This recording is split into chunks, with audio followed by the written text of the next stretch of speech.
حبايبي، قبل ما يبدأ المسلسل تعالوا نصلي على النبي عليه الصلاة والسلام، وما تنسوش اللايك والشير والاشتراك في القناة. جيت وجبت لكم ملخص لمسلسل صيني جديد اسمه حلقة الحب. ومسلسلنا النهاردة بيتكلم عن بنت بسيطة جدا، ومن كتر كرهها في المدير بتاعها فكل شوية بتحلم انه بيعمل حادثة وبيموت، لكن اللي بيحصل ده هيقربهم من بعض جدا في حلقة الزمن. بس تفتكروا البنت هتقع في حب مديرها ولا لا؟ طب لو عاوزين تعرفوا انا بقصد اقول ايه، تعالوا بينا نشوف الملخص مع بعض، بس يا ريت تكملوا للاخر ويلا بينا. يبدأ مسلسلنا بلي وهي بتحلم ان مديرها في الشغل بيعمل حادثة وبيموت، وبتصحى من النوم عشان تروح الشغل، وبتلاقي صاحبتها بتطلب منها فلوس، وطبعا بتوافق عشان بتزن عليها كتير. المهم ان لي بتلبس عشان تروح شغلها، واليوم بيكون باين عليه انه يوم رخم جدا وفي مشاكل كتير، زي انها بتتأخر وبتقابل المدير في الاستقبال وبيخصم لها من مرتبها بسبب التأخير، وبيكون باين ان مديرها ده شخص دقيق جدا وكل الموظفين بيخافوا من تصرفاته. واول ما بيعرفوا انه جه الشركة كل واحد بيكون منضبط جدا في مكانه، ومع ذلك بيقدر يعرف مين اللي كان بيلعب ومين اللي كان بيشتغل. وبعد شوية صاحبة لي بتطلب منها تقدم مشروعها مكانها لانها بتكون متأخرة على بيتها، وطبعا لي بتوافق تقدم مشروعها، وبيكون في غلطة في المشروع وبتحاول تخبيها، لكن المدير بياخد باله منها وبيفضل يزعق لها. وبيكون في افتتاح في الشركة والمدير بيقول خطابه، والموظفين بيكونوا قاعدين بيتريقوا عليه، وبعد الافتتاح الموظفين كلهم بيروحوا يتعشوا مع بعض، وبيعرفوا ان المدير ده هيفضل معاهم لسه 3 سنين على ما يتغير، وما بيكونوش طايقين نفسهم. وبعد شوية لي بيجي لها اتصال من جين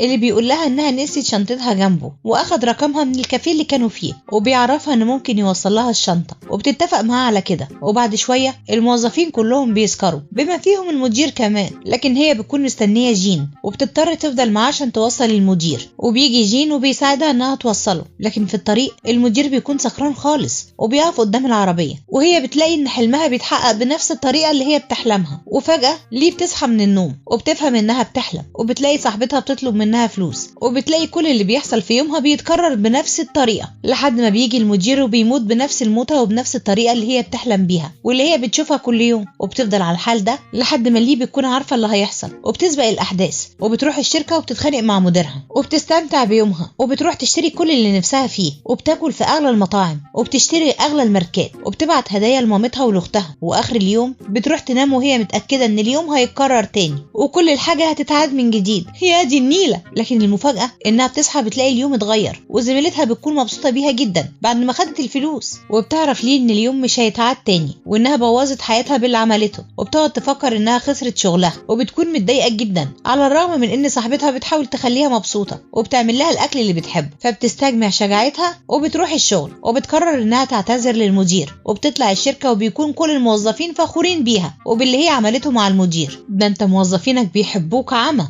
والله عمى. وبتفضل ليه مع أصحابها اللي بيكونوا فاهمين إنها جاية عشان تقدم استقالتها، لكن ده ما بيحصلش أصلا، وبتكون جاية عشان تعتذر. وكالعادة بيفضلوا يتريقوا على المدير، والمدير بيجي الشركة وبيلاقي الموظفين قاعدين بيضحكوا وبيكونوا سايبين شغلهم، وكالعادة بيعرف هما بيضحكوا على ايه وبيدخل على مكتبه. وبعد شوية ليه بتروح المكتب عشان تعتذر للمدير على كل اللي هي عملته يعني، لكن المدير بيستغل الفرصة وبيديها شغل زيادة عشان تخلصه، وبيفضل يعدل كل شوية عليها لحد ما روحها بتطلع، او بمعنى اصح هتمسك في زمارة رقبتك يا شيخ، لحد ما بتخلص الشغل اللي عليها وبتروح تقدمهوله. لكن المدير مش بيسيبها في حالها وبيبعتها تجيب طلبات، وهي راجعة بتلاقي ان المدير في اجتماع والمفروض انه بيدوق اكل عشان يعمل له اعلان، وللاسف المدير بيجبرها ان هي اللي تدوق الاكل مكانه، وبيكون الاكل طعمه استغفر الله مش حلو ابدا. وبتيجي عند اللبن اللي بيخليها مش في وعيها من صغرها، واول ما بتشربه بتدوخ وغصب عنها بتبوظ بدلة المدير. والمدير يسكت؟ لا طبعا، بيروح يجمع لجنة الحكم والموظفين في الشركة عشان يحاكمها قدامهم كلهم، وبيفضل كل واحد يدافع عن نفسه لحد ما ليه بتزهق منه وبتقول له ربنا ياخدك. وفي الوقت ده الساعة بتقع على راس المدير وبيموت. لا بقى ده انتي تدعي لي يا غالي، يلا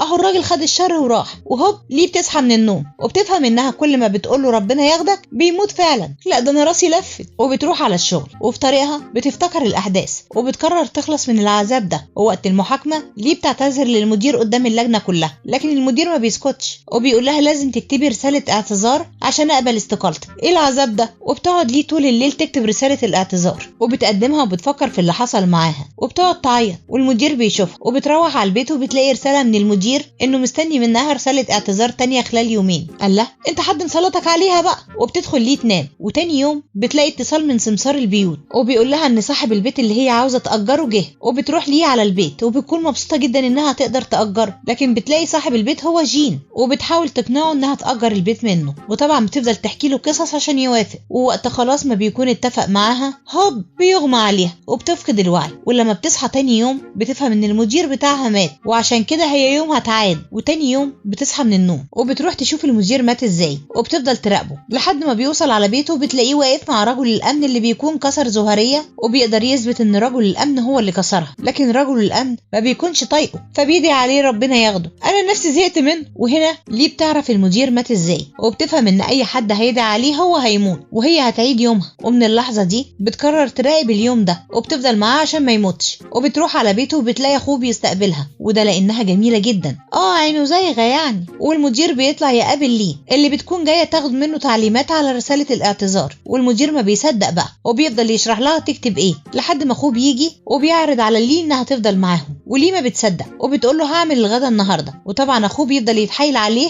عشان يسيبها تعمل الغدا، وبتستجمع ليه شجاعتها وبتدخل على المطبخ وبتطلع الشيف الشربيني اللي جواها. لكن للاسف ما بيرضاش يطلع، وبتطلع لها شيف عواطف اللي بتبوظ المطبخ كله. واخر ما بتزهق بتطلب اكل من بره، وأما بيجي الاكل بتخلي المندوب يمشي قبل ما المدير يشوفه. لكن المدير بيلاقي المطبخ مقلوب وبيقرر ان هو اللي يعمل الغدا. وطبعا ليه بتكون مبهوره بادائه في المطبخ. فعلا انا كبهير انبهرت. وبيخلصوا الاكل وليه بتحاول تاخر الوقت وبتروح تغسل المواعين. وبعد المواعين بتقعد مع اخوه اللي بيحكي لها عن مديرها، وبيعرف منها انها صاحبته اللي كانت بتتنمر عليه وهو صغير. لكن المدير ما بيكونش فاكرها. وليه بتفضل تمثل انها سكرانه عشان ما تروحش قبل الساعه 12. واول ما بتيجي الساعه 12 بتقوم تمشي، وبكده بتطمن ان المدير مش هيحصل له حاجه وان يومها هيعدي. وفعلا ده اللي بيحصل. ولما بتمشي بتلاقي المدير بعت لها رساله انها تعمل الشغل معاه بكره في الشركه. وتاني يوم في الشركه بيكون في اجتماع، وبتكون زميلتها الشغل معترضه على المدير في حاجه وما بتكونش طايقاه. وبعد الاجتماع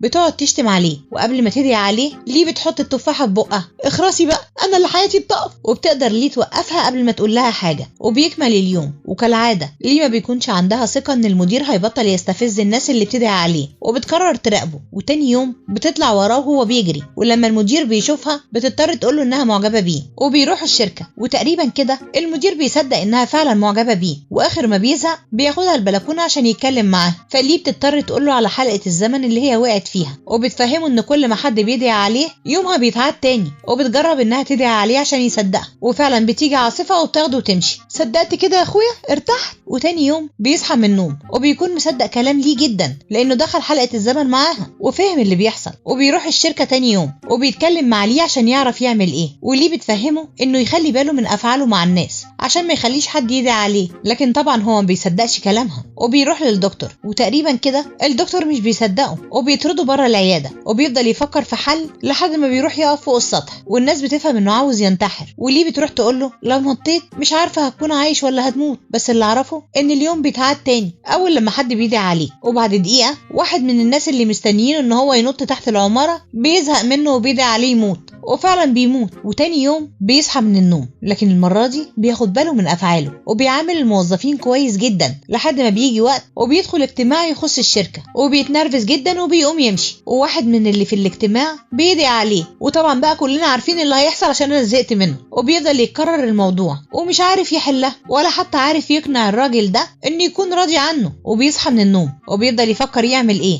ومش بيروح الشركه. والموظفين بيعرفوا انه ما جاش، وبيجي اتصال ليه من جين علشان تقابله. وفعلا بتروح تقابله، وبيعرض عليها انها تكون حبيبته خلال يوم واحد بس قدام مامته في مقابل انه يوافق تستأجر البيت. وليه بتوافق، لكن بتكون قلقانه جدا على المدير. وبتروح البيت وبتعرف انه عند الشط، وبتروح له وبتعرف منه انه بيحاول يلاقي حل في الاجتماع ده، وبيلاقي انه لازم يحل مشكله الاجتماع نفسه. وبيوصل انه يروح لمطعم قديم خاص براجل عجوز، وده بيكون بابا العميل بتاعه. ولو قدر يقنع العجوز ان هو ما يقفلش المحل الاتفاقيه هتتحل من غير مشاكل. وبيروح للعجوز، لكن بيعرف من العامل بتاعه انه هيقفل المحل عشان مراته ماتت وحزين عليها جدا، وبيضطر ليه والمدير يفضلوا في الفندق عشان يباتوا فيه، وبالليل بيروحوا لصاحب المحل علشان يقنعوه، وفعلا بيقدروا يقنعوه انه يكمل شغله في المحل، وبيرجع المدير يخلص الاتفاقية اونلاين. وتاني يوم بينشر صوره مع صاحب المحل على اساس ان علاقتهم حلوة بقى وكده، وكل واحد بيرجع بيته. وتاني يوم ليه بتقابل المدير وبتتفق معاه انه مش لازم تكون حياته مثالية طول الوقت، يعني ما فيهاش حاجة لو لطخ الشوز بتاعه او خسر في الجري الصباحي او حتى عربيته ما كانتش نظيفة، وكل ده علشان ما يخليش الناس تدعي عليه. يا شيخ سيبهم يدعوا عليك ارحم. وليه بتروح الشركة وبتلاقي زمايلها بيتكلموا عن صاحبتها اللي انطردت من الشغل، والمدير بيكون بره بينظف العربية والشوز اللي اتوسخوا، لكن ليه ما بتسكتش وبتفضل تتكلم مع زمايلها عن المدير بطريقة كويسة جدا. ووقت الغدا زمايلها بيكونوا مستنيين المدير يروح يتغدى معاهم، لكن طبعا المدير ما بيجيش، بس ليه بتخليه يعزمهم في بيته، وده طبعا كارثة بالنسبة له. لكن ليه بتاخد المدير وبيروح السوق علشان يحضروا العشاء، واخوه بيكون متفاجئ من التطور ده كله، وبيجوا الموظفين البيت وبيقضوا اليوم مع بعض. وليه بتحاول تنبه المدير طول الوقت انه يقرب من الموظفين، وفعلا بيعمل كده، بس بيكون مش طايق نفسه، ده غير انه بيعمل العشاء بنفسه كمان. وطبعا الموظفين بيكونوا مبهورين بيه، طبعا ما اكل على الجاهز. واخر اليوم بيشربوا وبيسكروا وبيطلعوا من عنده هما مبسوطين جدا، لكن المدير ما بيكونش مبسوط لانه ما بيكونش متعود على الحياة دي. وليه بتكون متضايقة جدا ان مديرها مش مبسوط بالتطور ده. وتاني يوم بيروح الشركة وبيلاقي الموظفين مبسوطين جدا انه موجود، وكل واحد بيقدم له حاجة منهم، اللي بيقدم له الفطار، ومنهم اللي بيقدم له القهوة، ومنهم اللي بيقدم له الحلويات،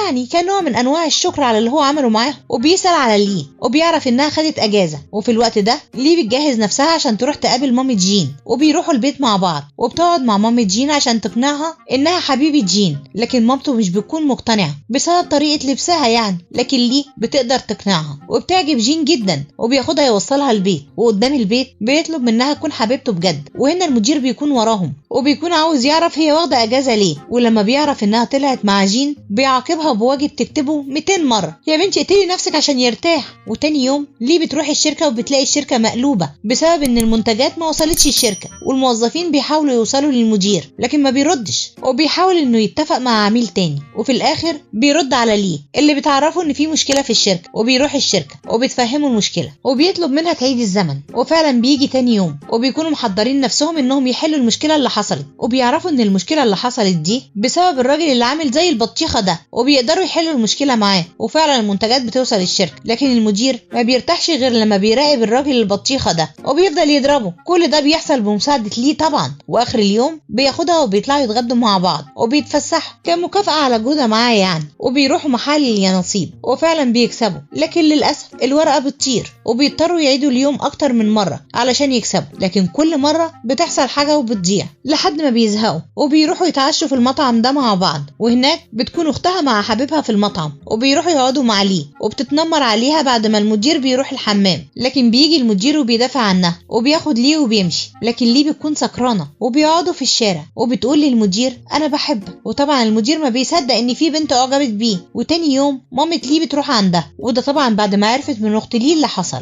لكن جين بيجي وبينقذها وبياخدها على الموتوسيكل بتاعه عشان يوصلها الشغل. وفي الوقت ده بيكون المدير صحي وهو مبسوط جدا وبيروح على محل القهوة عشان يجيب قهوة، لكن ليه وبيروح الشركة وبيحطها على مكتبها، وليه بتلاقي جين جايب لها قهوة وجايب لكل زمايلها، وبيمشي وبتدوق قهوة المدير وبتلاقي طعمها استغفر الله مقرف جدا. وطبعا المدير بيشوفها وهي بتشربها وبيعرف ان القهوة مش عاجباها، وبينادي عليها وبيطلب منها تتعشى معاه النهارده، وبيحاول يمشي على خطة اخوه اللي بيقول له على طريقة عشان يقرب منها، حاساك هتلبس في الحيط. واخر اليوم كل واحد منهم بيروح يجهز علشان يطلعوا مع بعض العشاء، وليه بتروح تلبس دريس رسمي جدا، لكن المفاجأة ان المدير بيلبس كاجوال خالص، وليه بتكون مستغربة من طريقة لبسه. لا بصراحة عندها حق، ايه الفرح ده يا ابني؟ واخر اليوم بيعمل كل الخطوات اللي اخوه بيقول له عليها، وليه بتفهم انه بيحاول يقرب منها، وبترجع على البيت وبتحكي لصاحبتها اللي حصل، وكده بيكون عندها 2 معجبين بيها، يا ترى هتختار انه واحد. وتاني يوم ليه بتطلع مع جين في قاعة التظلم علشان تعرفه انها مش هينفع تكون حبيبته، لكن مش بيديها فرصة، وبتلاقي مكالمة من المدير وبيكون عاوز يعرف مكانها، وبيعرف انها مع جين وبيتضايق جدا وبيروح لهم، وبيكون متضايق من قرب جين ليها وبيفضل قاعد لوحده بعد ما بيلاقيهم مندمجين جدا مع بعض وهو مش عارف يلعب معاهم اصلا، فبيعمل اي حاجة عشان يعيد الاحداث من جديد، وبيروح يضايق الولد الصغير ده عشان باباه يجي ويدعي عليه. وفعلا هو ده اللي بيحصل لحد ما بيجي اتصال للمدير من اخوه ان رجله اتكسرت. وهنا المدير بيفهم ان حلقة الوقت ليها اضرار، وبيروح المستشفى عند اخوه وبيطمن عليه من الدكتور، وبيلاقي باباه هو كمان جاي بسرعة وبيطمنوا عليه بما انه دكتور يعني. لكن من الواضح ان علاقتهم ببعض مش كويسة ابدا. وبيقعد المدير مع ليه وبيربط الاحداث ببعضها، وبيفهم ان كل ما بيستغل حلقة الوقت كل ما اللي حواليه بيتضروا. وبيطلعوا من المستشفى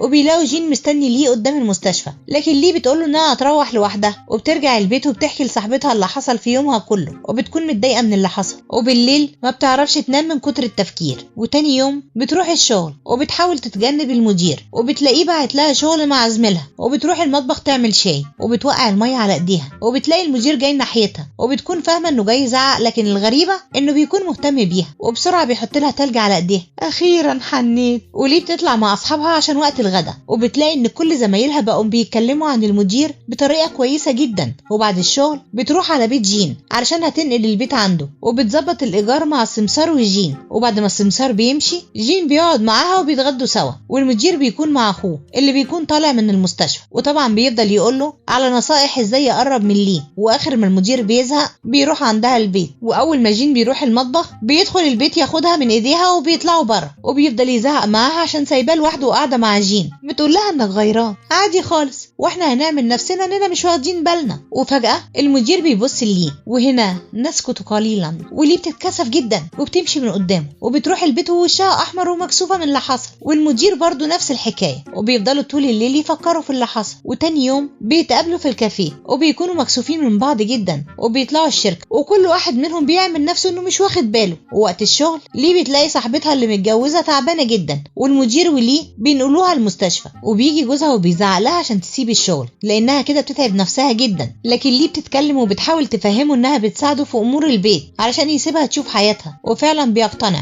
وبيخرجوا كلهم من المستشفى. وتاني يوم الموظفين بيلموا حاجتهم عشان يروحوا افتتاح المشروع، وليه بتلاقي زمايلها كلهم مشوا وما بيفضلش غيرها هي، وبتضطر انها تركب مع المدير، وهي طبعا مبسوطه بس احنا مش هنروح نقول. وبيوصلوا الافتتاح وبيبداوا يجهزوا فيه لحد وقت الافتتاح، لكن بتحصل مصيبه، وهي ان واحد بيجيله تسمم من اكل الافتتاح ده، وده طبعا هيسيء لاسم الشركه ولازم يتصرفوا. وده شاهو اللي بيكون مسؤول عن اكل الافتتاح، والراجل اللي اتسمم بيتنقل المستشفى. والمدير بيحاول يلاقي حل للمشكله دي، وبيلاقي بلطجيه في القاعه وبيفضل يستفزهم عشان يدعوا عليه، لكن برضو الزمن مش بيرجع تاني. وبيروح المستشفى بعد ما بيتضرب من البلطجيه. يا رب كون مبسوط دلوقتي يا اخوي. وبيقابل ليه اللي بيقول لها ايدي عليا بسرعه عشان نرجع بالزمن، وفعلا بيرجع لكن لوقت الضربه بس. وبيلاقي ان مفيش حل قدامه غير انه يلاقي سبب التسمم ده، وبيعمل اجتماع مع الموظفين عشان يكشفوا عن الاكل اللي كان موجود في الحفله، لكن مش بيلاقوا له سبب. ومن ناحيه تانية كون والمدير اللي عامل الشركه بيخططوا انهم يبوظوا شغل المدير طول الوقت علشان يطلع من الشركه، وتقريبا كده بيكونوا سبب في تسمم الاكل. وبيفضل المدير طول الوقت بيفكر في حل، وليه بتكون شايله الهم. وبتروح الشركه تطمن على المدير وبتنام في الشركه، لكن بتصحى وبتلاقي شاه مقدم استقالته وسايب العاب تذكاريه لزمايله في الشغل، وده طبعا بعد ما فضل يفكر طول الليل يعمل ايه عشان يخرج الشركه من المصيبه اللي حصل. وطبعا كل زمايله بيتضايقوا جدا وبيكونوا زعلانين ان هو ساب الشغل لانه مظلوم. والموظفين بيعرفوا ان شاه مسافر وبيروحوا المطار وراه، وفعلا بيلحقوا، لكن شاه بيكون مصر ان هو لازم يسافر وبيودعهم كلهم وبيمشي. وبيرجع المدير على الشركه وبيتكلم مع صاحبه الشركه وجوزها، وبيكون متضايق جدا من قبول استقاله شاه من غير ما يعرف، لكن جوز صاحبه الشركه بيكون مش طايق اصلا المدير وبيفضل يتخانق معاه. وفي الاخر بيوصل لقرار ان المدير لازم يتنقل لقسم المبيعات. شوف كنا فين وبقينا فين.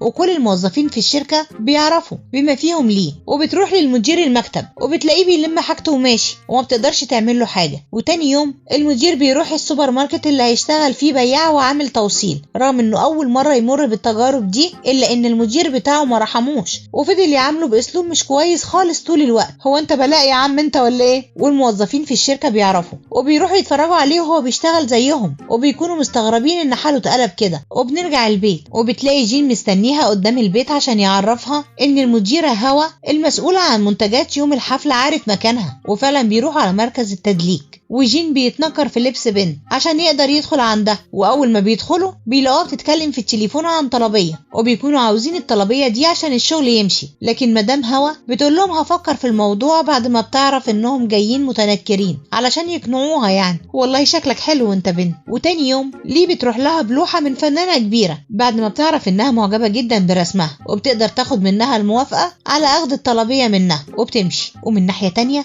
المدير بيفضل طول الوقت في السوبر ماركت وبيحاول يوصل لدليل براءته من المشكله اللي حصلت، وبيحاول يدخل مكتب المراقبه اكتر من مره لكن ما بيقدرش يوصل لحاجه، وبيوصل منتجات الشركه. والمدير البطيخه بيعامله بطريقه وحشه جدا، وبيعامل صاحبه بطريقه اوحش، وبيطرده من الشغل، وبيضطر انه يعيد الزمن عشان صاحبه ما يسيبش شغله. قد ايه انت جميل. وبيرجع المدير تاني لاوضه المراقبه عشان يلاقي الفيديو اللي هيثبت بيه براءه شاه بمساعده صاحبه في الشغل، لكن ما بيلاقيش حاجه. وبالصدفه بيسمع المدير بيتكلم مع حد من الموظفين عن الفيديو اللي هيبرأ شاه، وبيعرفوا انه مسحه. وهنا المدير بيتاكد ان مفيش امل ان هو يلاقي الدليل، وبيرجع على بيته وهو زعلان جدا، وبيفضل يفكر هيعمل ايه. وبيلاقي ان حياته قربت تنتهي زي ما الشجره بتاعته ماتت. وفي مكان تاني اخو المدير بيراقب الراجل اللي اتسمم في الافتتاح، وبيفضل ماشي وراه، وبيلاقيه واقف مع واحد وبيتفق معاه على فلوس علشان التمثيل اللي مثله يوم الافتتاح. وبيجي المدير بعد ما اخوه بيتصل عليه لكن مش بيلحق يشوفه، وبيرجع المدير شغله، وبتيجي ليه علشان تعرفوا الانجاز اللي عملته في الشركه. احنا بنتنا قدها وقدود. لكن المفاجاه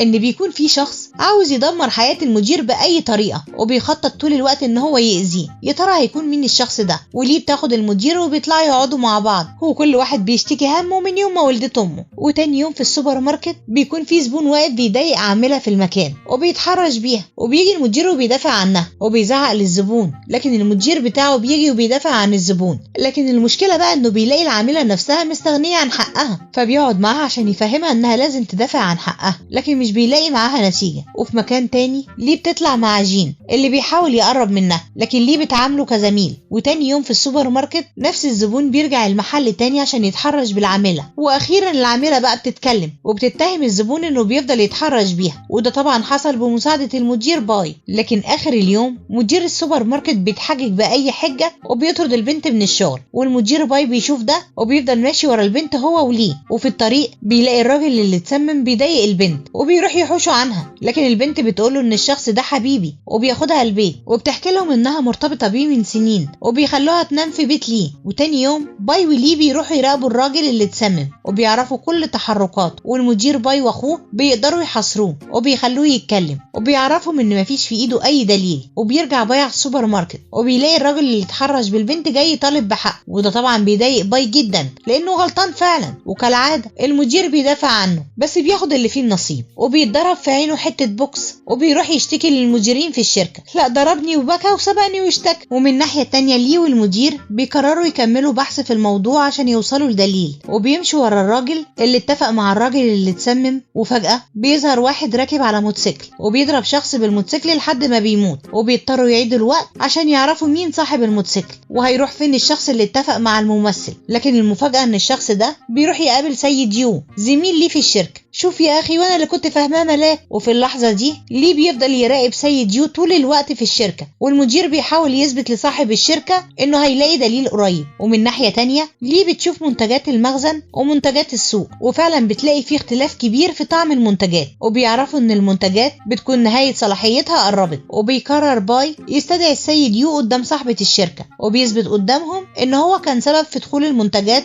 منتهية الصلاحية الافتتاح. وصاحبة الشركة بتقتنع بده وبتطرد سيد يو من الشركة، وباي بيكلم شاه علشان يرجع الشغل تاني، لكن شاه بيكون استقر مع اهله ورافض ان هو يرجع الشغل. واخر اليوم باي وليه بيطلعوا يسهروا مع اصحابهم بعد قرار رجوع باي الشركة من تاني، واصحابهم بيحاولوا يقربوهم من بعض وبيسيبوهم يتكلموا مع بعض على اساس ان كل واحد فيهم يعترف بمشاعره للتاني، لكن بيفضلوا واقفين مكسوفين مع بعض. وفجأة صوت المدير بيختفي، فأوام بيروحوا للدكتور وبيعرفوا ان مفيش حاجه تخليه يفقد صوته اصلا، والمدير بيفهم ان ده اثار جانبيه لحلقه الزمن. وتاني يوم بيروحوا الشركه وليه بتساعده انه يوصل للي عاوز يقوله في الشركه للموظفين، لكن بيعرفوا ان مامة جين اللي بتكون عامله اتفاقيه مع الشركه بتاعتهم لغتها، وليه بتتصل على جين عشان تعرف السبب، لكن بيقول لها ان هو هيروح يتكلم معاه. وليه والمدير بيروحوا على البيت عشان يتكلموا معاها وبيحاولوا يلاقوا حل، لكن العامله بتقول لهم انها مش موجوده، لكن بيعرفوا انها موجوده في البيت من الصورة اللي نزلتها على صفحتها، وبيدخلوا عندها وبيلاقوا جين بيحاول يقنعها انها تتفق معاهم، لكن بتشرط عليهم انهم يعملوا لها اكل عشان تقدر تقرر اذا كانت هتوافق ولا لا. وطبعا لي بتوافق وبتعمل ده بمساعدة المدير عشان هي فاشلة طبعا في المطبخ زي ما كلنا عارفين ومش عايزين نقول، لكن ما بتعرفش تعمل حاجة. وبتروح عند جين اللي بيكون متضايق جدا من مامته، ولي بتحاول ترجع العلاقة بينهم من تاني، وبتخلي جين هو اللي يعمل لها الاكل اللي كانت بتعمله له وهو صغير، وفعلا بتوافق على العقد. وبيرجع المدير البيت علشان يشتغل وصوته برضه مرجعش، ولي بتروح عنده علشان تديله مشروب ساخن عشان يرجع له صوته تاني، وبتروح على بيتها. لكن بتلاقي اخوه بيتصل بيها وبيعرفها ان صوته رجع، وبتروح تشوف، لكن بيعرفها ان هو بقى بيعرف كل حاجة قبل ما بتحصل. وبيروح يتكلم مع صاحبة الشركة وبيعرفها ان الشركة هتقع في مشاكل، لكن صاحبة الشركة بتعرفه انها واثقة فيه. وهو راجع بيشوف الرئيس المسؤول بيتخانق مع حد، وبيعرف ان وراه سر. يا مسهل. وبيركب العربية وبيمشي، وبيتصل على اخوه عشان يراقب المدير المسؤول، لكن فجأة بيطلع الناس على الطريق، وعلشان ما يخبطش حد منهم بيحاول بالعربية وبيخبط في الرصيف، واوام بيتنقل على المستشفى. وليه بتعرف وبتروح تطمن عليه، لكن بيحاول يبعدها عنه لانه بيكون خايف عليها جدا وخايف انها تتأذى زيه. وبتروح تقابل اخو باي وحبيبته اللي بيقول لها نصايح عشان تقرب من باي وتعترف له بحبها، اللي هو انت بقى شغال خطبة ولا مرسال للطرفين ولا ايه الدنيا. وبيكون الدكتور المسؤول عن حالته هو باباه، وبيحاول يطمن عليه طول الوقت. وبيكون في شخص بيجي بالليل اوضه باي عشان يموته، لكن ما بيقدرش يعمل حاجه لان باباه بيجي يطمن عليه كل شويه. وتاني يوم باي بيطلع من المستشفى وبيلاقي باباه مستنيه وبيقف يتكلم معاه، وباباه بيشرح له ان هو بيحبه جدا، ووقت موت مامته حاول يعمل اي حاجه عشان ينقذها، لكن دي اراده ربنا، ودايما اراده ربنا بتبقى اقوى مننا. وبيحاول يصلح الخلاف اللي بينه وبين ابنه، وبياخده وبيروح على بيته. وبتيجي ليه واخو المدير من بره وبيقعدوا يتعشوا مع بعض. واخر اليوم باي بيفضل مع ليه، لكن بيكسر قلبها وبيقول لها انه مش هيقدر يرتبط بيها، وده لانه بيكون خايف عليها. لا اصيل والنبي يا ابني. وبترجع ليه البيت وقلبها مكسور وبتفضل تعيط وبتحكي لصاحبتها على كل اللي حصل. وتاني يوم في الشغل بتتعامل معاه بطريقه رسميه وبتفضل معاه على كده طول الوقت. وبعد الشغل الدنيا بتمطر وما بتلاقيش عربيه توصلها البيت، لكن بيجي باي وبيوصلها، لكن ما بيخليهاش تقعد جنبه، وده بيضايقها جدا وبينزلها ويمشي. وليه ما بتصدق وبتفضل تعيط وبتفتكر ذكرياتها معاه. وفجأة بتلاقي جين قدامها وعاوز يتكلم معاه، وفي اللحظة دي بيكون باي واقف وبيشوف جين وهو مع ليه. يلا هياخدها منك يا فالح. وجين بياخد ليه على الكافيه وبيعرفها انه هيبعد عنها بعد ما عرف انها بتحب باي، وبيودعها ويمشي مع مامته. الخسائر بالجملة النهاردة. ومامته بيكون مستنياه في العربية،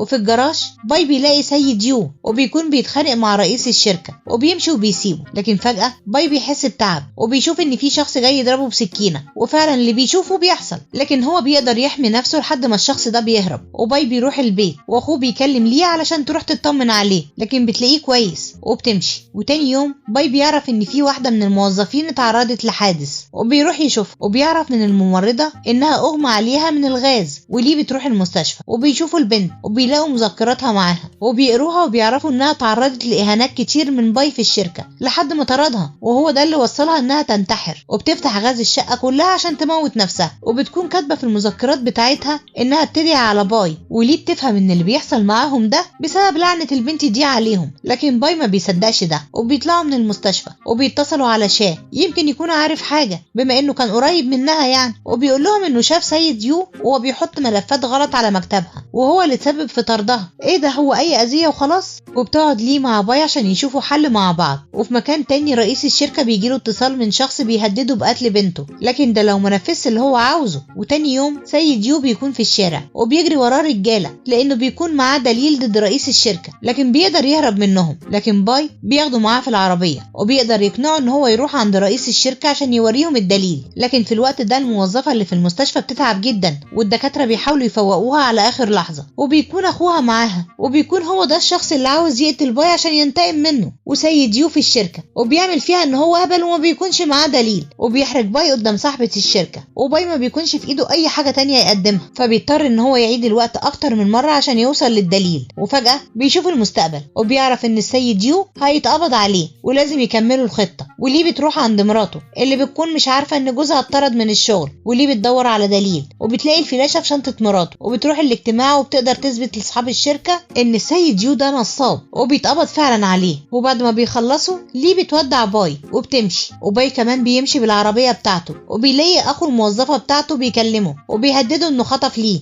وبيضطر باي ان هو يدور على حد يدعي عليه، وفعلا بيحصل وبيرجع بالزمن عشان يقدر ينقذ ليه وبيوصل للمكان ده. لكن اخو الموظفه بيكون معلق ليه وبيفك الحبل عشان تموت قدام باي، وبيروحوا المستشفى وباي بيطلب من اخوه ان يدعي عليه وبيروح هناك، لكن بتموت برضه وبيفضل يعيد في الزمن علشان ليه تعيش. يا سلام لو كان في كده في الحقيقه. لكن بيستسلم وبيروح المستشفى كل زمايلها وبيتهموه ان هو مقصر معاها وان هو السبب في اللي حصل لها، وبيطلع باي يفتكر ليه وبيفضل حزين عشانها جدا وبيحاول يعمل اي حاجه عشان ليه تعيش، وما بيكونش قدامه حاجة غير انه يموت مكان ليه، وبيروح المكان اللي ليه اتخطفت فيه وبيرمي نفسه من المكان اللي ليه وقعت منه. لكن في اللحظة دي ليه بتحاول تدعي عليه، وتاني يوم بتقوم ليه وبتلاقي نفسها في اول تاريخ حصل فيه حلقة الزمن، وان الاحداث دي كلها لسه ما حصلتش. دي احسن حاجة حصلت، ده انا تعبت. وبيشوف ليه في الشركة وبيحضنها وبياخدها يشرح لها اللي حصل وبيحاول يعامل الموظفين كويس. لكن الاكيد بقى ان الاحداث دي كلها هتتعاد تاني، لانه بيشوف في المستقبل ان ليه هتتعرض لحادثة، وبيحاول يوفر كل الاحداث اللي حصلت دي، وبيدور على الفيديو اللي السيد يو بدل فيه الملفات عشان الموظفة دي تتطرد، وبيلاقيه وبياخد السيد يو على المستشفى. لكن اول ما اخوها بيشوف باي بيهجم عليه عشان يضربه، لكن اخته بتسمعهم وبتكون عاوزة تهرب. هو حد جه جنبك يا بنتي؟ وبيدخلوا الأوضة بتاعتها ما بيلاقوهاش، وبيكونوا خايفين يحصل لها حاجة، وبيلاقوا الشباك بتاعها مفتوح وبيروحوا على المكان اللي الشباك بيطلع عليه، وباي بيقدر يهديها وبيعرفها انها اتظلمت وان حقها هيرجع تاني، وفعلا بتهدى واخوها بياخدها المستشفى تاني عشان ترتاح. وسيد يو بيحس بالذنب بسبب اللي حصل ده، واخيرا ضميرك فاق وبيقرر ان هو يروح يعتذر من باي ومن الموظفة اللي كانت سبب في طردها. وبنرجع بالاحداث من تاني يوم، كل الموظفين بيخرجوا يتعشوا مع بعض، وباي بيحاول يقرب من ليه، وجين بيجي يرجع الشنطة ليه، وبيطلعوا مع بعض في اخر السهرة. وباي بيطلب من ليه انها تدعي عليه، وفعلا بتدعي عليه، لكن الزمن مش بيرجع بيهم، كفارة يا جدع. وكل واحد فيهم بيروح بيته، وبيفضل باي قاعد وبيفتكر ذكرياته وبيفتكر اللي حصل، وبيقرر انه يروح الشركة تاني يوم ويغير الاحداث ويخلي باله من افعال موظفينه عشان ما يحصلش مشاكل تاني. وبرضه في نفس الوقت بيحاول يقرب من ليه وبيعزمها على الغدا، وبعد الغدا بيبدأ ينفذ اللي كانت بتعمله معاه، اللي هو يفضل يبوظ العربية والشوز عشان ما يكونش مثالي، وبما انه عارف الاحداث هتدور ازاي. وبيجي تاني يوم بيعرف انه مش هتروح الشركة، وبيروح يجيبها من بيت جين وبيبوسها، لكن ليه بتضربه بالقلم. يلا اديك خدت اللي فيه النصيب. وليه بتروح البيت وبتكون مستغربة افعال باي جدا، وفي البيت ليه بتحكي لصاحبتها اللي حصل معاها، وهو بيكون قاعد مع اخوه، وبيروح يقابل صاحبة الشركة وبيقدر يثبت لها ان جوزها بيوقع الشركة باللي بيعمله، وبيسمعها التسجيل الصوتي اللي كان مع سيد يو علشان يقدر يثبت لها ان جوزها نصاب، وبيسيبهم مع بعض وبيمشي. كتر خيرك يا ابني، ربنا يقدرك على فعل الخير. وتاني يوم في الشركة ليه بيكون فاهمة ان خلاص باي هيطردها بعد ما ضربته بالقلم، لكن بيكلفها بمهمة تبع الشغل ولازم تروح، وبيروح معاها. واخر اليوم بيروحوا في مطعم فخم جدا،